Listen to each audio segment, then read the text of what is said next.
291 আসনে প্রার্থী ঘোষণা তৃণমূলের। ভবানীপুর থেকেই লড়বেন মমতা প্রতিপক্ষ শুভেন্দু। শ্যামপুকুরে শশী, টালিগঞ্জে অরূপ, বন্দরে ববি, বালিগঞ্জে শোভনদেব, বেলেঘাটায় কুণাল। নন্দীগ্রামের তৃণমূল প্রার্থী পবিত্র কর আজই বিজেপি ছেড়ে তৃণমূলে যোগদান। বালুরঘাটে অর্পিতা ঘোষ, রায়গঞ্জে কৃষ্ণকল্যাণী, সাগরদিঘিতে বায়রন বিশ্বাস, রেজিনগরে আতাউর রহমান, বনগাঁ উত্তরে মধুপর্ণা ঠাকুর। চৌরঙ্গিতে তৃণমূল প্রার্থী নয়না, কাশীপুর বেলগাছে অতীন, রাসবিড়িতে দেবাশিস কুমার, কসবায় জাভেদ, যাদবপুরে মলয় মজুমদার, দমদমে ব্রাত্য, বড়নগরে সায়ন্তিকা। অশোকনগরে তৃণমূল প্রার্থী রেশন দুর্নীতি মামলায় জেল খাটা জ্যোতিপ্রিয়। টিকিট পেলেন না পার্থ। বেহালা পশ্চিমে রত্না, মানিকতলায় শ্রেয়া, বারাসাতে সব্যসাচী। দমদম উত্তরে তৃণমূল প্রার্থী চন্দ্রিমা, বারাসাতে সব্যসাচী, ব্যারাকপুরে রাজ, বিধাননগরে সুজিত, কামারহাটিতে মদন, পান্ডুয়ায় সমীর চক্রবর্তী, নোয়াপাড়ায় তৃণঙ্কুর। ভোটের আগে বিজেপিকে চ্যালেঞ্জ তৃণমূল নেত্রী।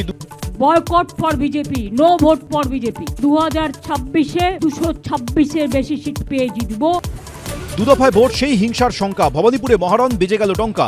রাজপথে নেমে আসে অশান্তি বেলাগাম। বিজেপির বাস আর মন্ত্রীর বাড়িতে চুক্তিতক্ক। সন্ধ্যে 7টা।